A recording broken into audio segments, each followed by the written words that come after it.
Hello, this webinar is titled, A Country Built to Last, Preserving the Core. Without the Creator, Our Institutions Fail, Part 1.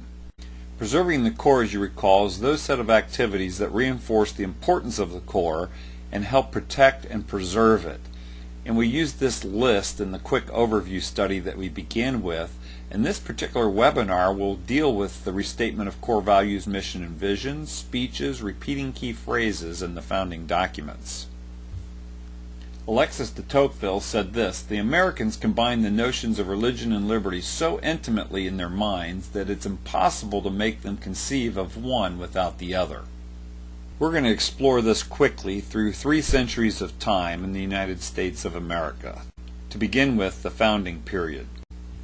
Thomas Jefferson, July 6, 1775, reflecting on the Creator, said this: but a reverence for our great Creator we gratefully acknowledge as single instances of divine favor towards us. In other words, these signal instances should be stamped on our mind, that he saw the Creator working on behalf of the United States of America. He went on to say, with hearts fortified with these animating reflections, we most solemnly before God and the world declare that, exerting the utmost energy of those powers which our beneficent Creator hath graciously bestowed upon us, we will, in defiance of every hazard, with unabating firmness and perseverance, employ for the preservation of our liberties, being with one mind resolved to die free men rather than to live as slaves. What is he saying here? The Creator gives us liberty. We will defend those liberties no matter the cost. He went on to say, with a humble confidence in the mercies of the supreme and impartial judge and ruler of the universe, we most devoutly implore his divine goodness to protect us happily through this great conflict. In other words, we ask for God's protection. Samuel Huntington said this: it becomes a people publicly to acknowledge the overruling hand of divine providence and their dependence upon the Supreme Being as their Creator and merciful preserver. What's Samuel Huntington saying here? It's important to publicly acknowledge God.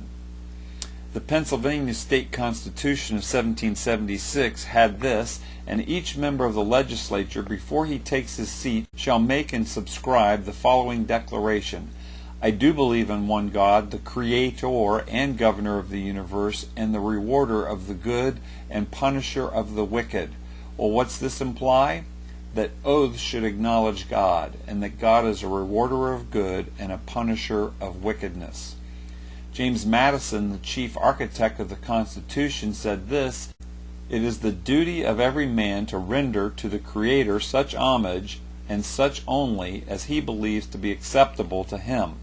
This duty is precedent both in order of time and degree of obligation to the claims of civil society.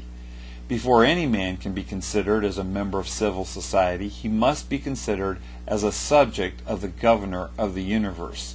What's Madison saying here? That civil society requires its citizens be governed in their hearts by the Creator.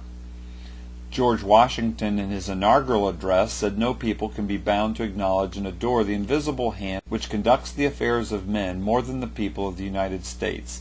Every step by which they have advanced to the character of an independent nation seems to have been distinguished by some token of providential agency.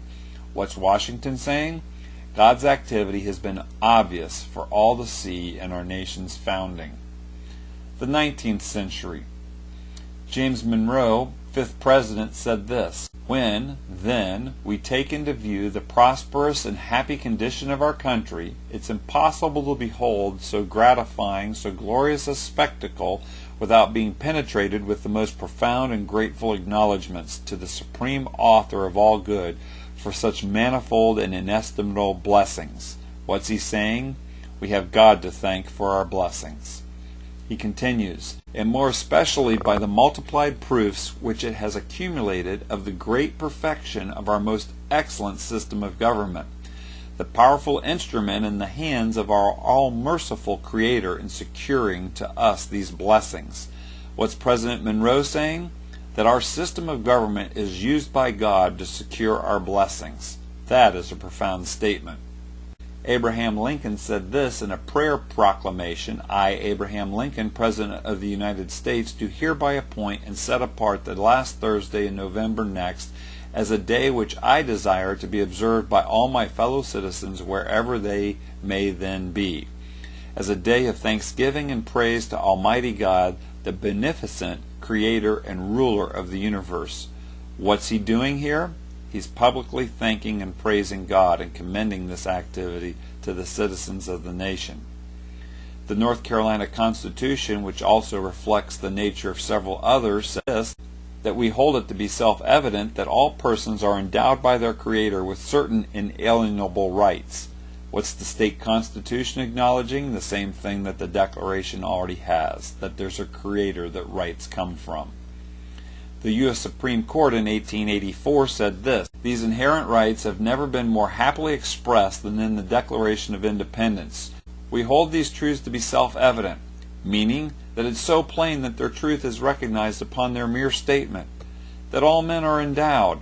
What's it saying? Not by edicts of emperors or decrees of Parliament or acts of Congress, but by their Creator, with certain unalienable rights, that among these are life, liberty, and the pursuit of happiness.